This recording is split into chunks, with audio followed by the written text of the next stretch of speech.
Hello everyone, IndieVoice here, working in collaboration with Indie Gems, looking at an inspiring game that gives a lot of nostalgia for the Metroid series and Hollow Knight with its specific mechanics. Today we're looking at Rebel Transmute. As I mentioned in the beginning, the game reminds me of old Metroid for the NES, the Metroid Fusion for the Game Boy Advance, and with the upgrades and environments, followed by the mechanics from Hollow Knight. There's a lot of going back and forth throughout the game, as much in Metroidvanias, having a small side quest to help the robots throughout the planet, collecting power-ups, upgrades, and facing various bosses and enemies.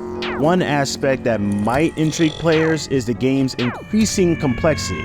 When the game does not provide clear directions to the objective, even when it is marked on the map, it can be a bit challenging to figure out what the next move is or what direction I'm supposed to go to reach my objective. The mechanics too pose a bit of a difficulty, requiring careful execution and strategy, especially when dealing with formidable bosses and trying to get through the entire environment. It is a bit strenuous trying to do this constantly. Also to add is the main gun feels a bit not as powerful as you would think.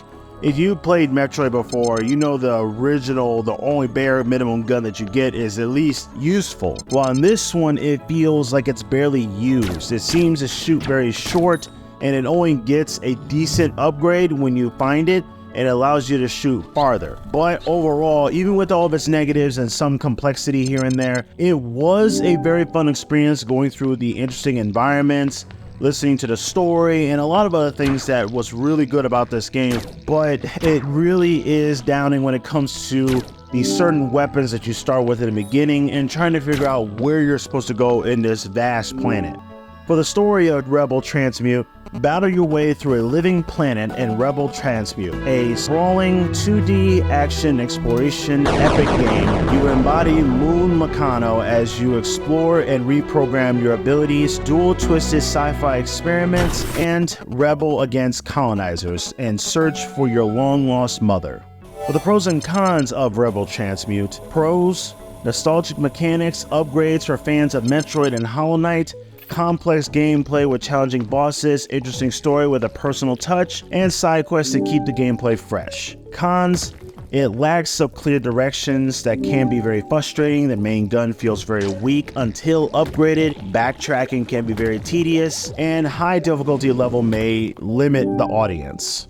For the verdict of Rebel Transmute, after playing the game and examining the entire thing, and seeing how it has a solid stand here of how it uses the certain mechanics as I mentioned with Metroid and Hollow Knight, the game perfectly blends nostalgia and fresh mechanics together, which keeps the gameplay interesting, but at the same time, the compelling story and with the personal touch that connects the player to the game's protagonist. However, the lack of clear directions and high difficulty level can frustrate some players. Overall, Rebel Transmute is a good game and worth checking out for those fans of the genre, but it may appeal to some due to its high difficulty level and lack of clear directions. Rebel Transmute gets a rating of recommended, but I advise wait for a sale for this game. But thank you for watching this video, and I'll see you next time.